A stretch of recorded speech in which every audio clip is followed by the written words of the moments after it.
My name is Adam Ramirez, and today we'll be going over Chapter 2, Theory Informs Treatment. All right, on this slide we're going to be looking at the diathesis stress model. Um, the diathesis stress model gives us a snapshot of how a disorder is formed. On the diathesis side of things, we're going to be looking at a person's nature, their biology, um, genetics, family history of genetics, or even temperament and their history of temperament. And then we're going to be looking at stress for a person. What's their nurture? What was their upbringing? What are their current environmental stressors? Are there any previous traumatic events or trauma? And these things from the diathesis and stress portions in combinations with each other lead to the formation of a disorder. Okay, here we're going to be looking at theory and treatment. A theory is a unified, organizing, and guiding approach found within a discipline. Each theory has its own flavor, its own approach, and framework for treating a disorder, even the same disorder. For our purposes, we're going to be focusing um, all of our theories and their frameworks on treating anxiety and how they would approach it in different examples. Okay, for our first theory here, we're going to be looking at biological theories and treatments. Um, Looking from a biological framework, a person using this theory would start by examining a person's brain structure, if it's functional, looking at the chemical processes, is there too much or too little of a certain chemical within the nervous system or the body, and looking at a person's genetic history, if there's any genetic history of family members having certain mental disorders or disorders in general. The next three bullet points are going to be focused on the treatment from a biological perspective. This will be electroconvulsive therapy, psychosurgery, and medications. Medications are the more popular treatment. And then, for our example here, we're going to be using anxiety. Um, so, neurons are cells within the nervous system. Um, and these neurons have neurotransmitters at the end of their cells. And at these neurotransmitters produce chemicals, and they're chemical messengers, therefore. Utilizing medications for anxiety, we could use a selective serotonin reuptake inhibitor or an SSRI, and we could utilize this medication to bind the receptors from sending out chemicals and to prevent reuptake of these chemicals within the neuron cells and to degrade the chemicals, which would ideally produce a better outcome for anxiety through medication from a biological treatment. All right, on this slide, we're going to be looking at psychodynamic theory. Here, abnormality is influenced by unconscious processes. The unconscious develops strategies for relating to the world which aid in our own protection or defense. For an example, for anxiety, the unconscious could be active by and protecting us by utilizing a defense mechanism that we're unaware of, which could be suppression if we have test anxiety.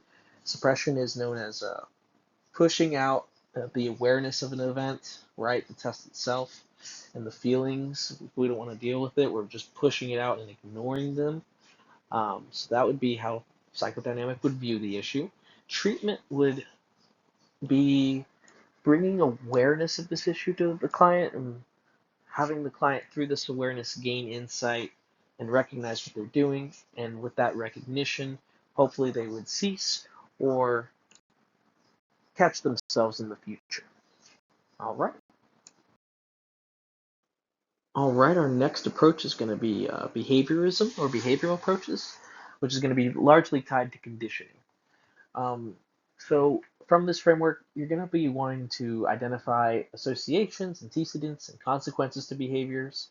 Um, with treatment for anxiety or test anxiety, we'd want to identify any negative associations, right? Maybe there's a fear of studying naturally, and that because of that fear, you avoid studying, which makes you feel safe. And the consequence, if you avoid studying, is that you're not going to do so great on your test.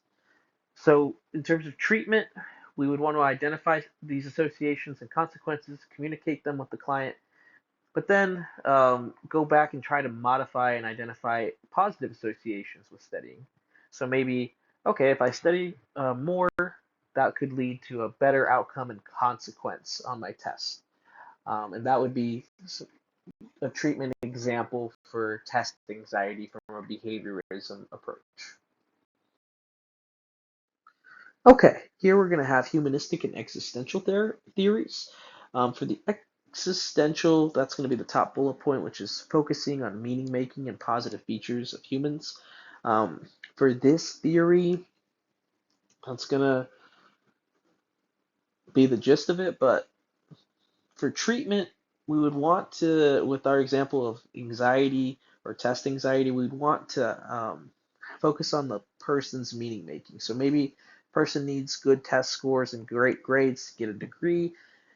Once they graduate, open up a business. And really, after that would be the goal, the long-term goal, and making meaning out of that goal and having that strong motivation be the reason of why we're going to be making meaning by studying and bringing out the positive features of the person through their resilience and encouragement to them. Um, Even just encouraging with positive words for like their efforts in studying and that how noble their goal is. That could be a way for existential theory to treat anxiety. Under the humanistic theory, which is going to be referred to as person-centered psychotherapy at the bottom, this view um, trusts that the solution to the person's problem is within the person, and that we can get the solution from the person by fostering a great environmental safe space.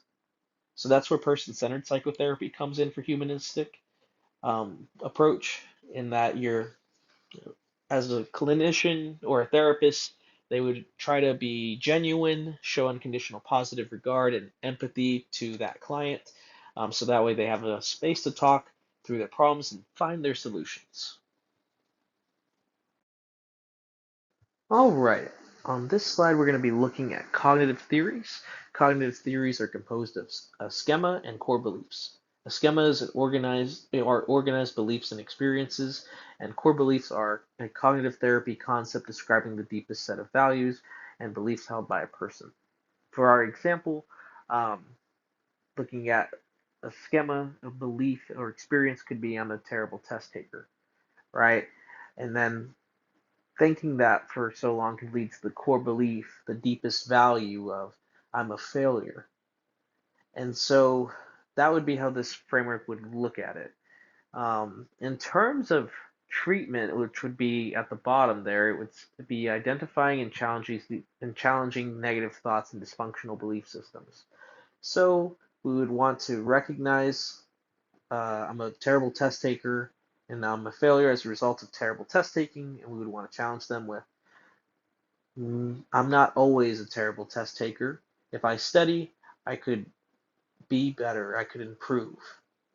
And eventually, over time, we would shape a better, healthier thought that would eventually, ideally, modify the core belief to something more positive. Like, I can be successful when I apply myself. Okay. Next, we're going to have experiential and emotional theories. Um, Experiential is going to be the bottom two bullet points.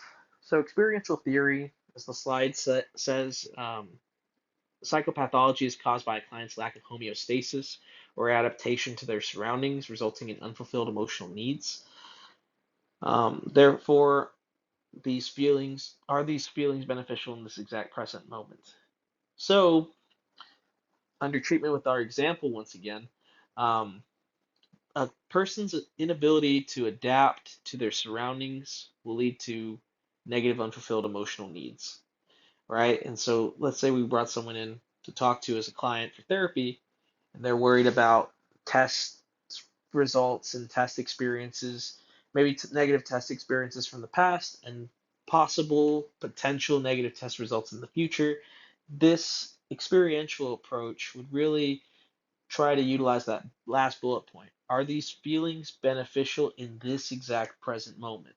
And trying to get the client to understand if these things are really beneficial here for the success.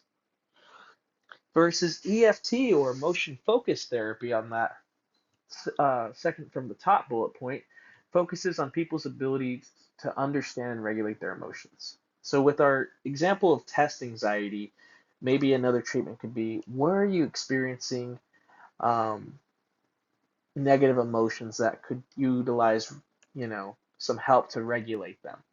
And maybe that could be during study time. And when you study the material, you start to breathe very rapidly.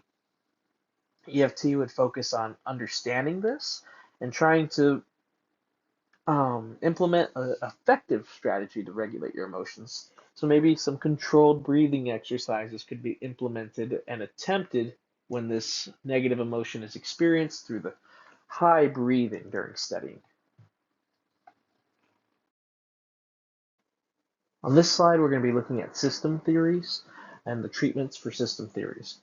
Um, so with system theories, we're really going to be taking a snapshot of someone and looking at all the systems that they are involved in, such as family, school, work, social and cultural systems.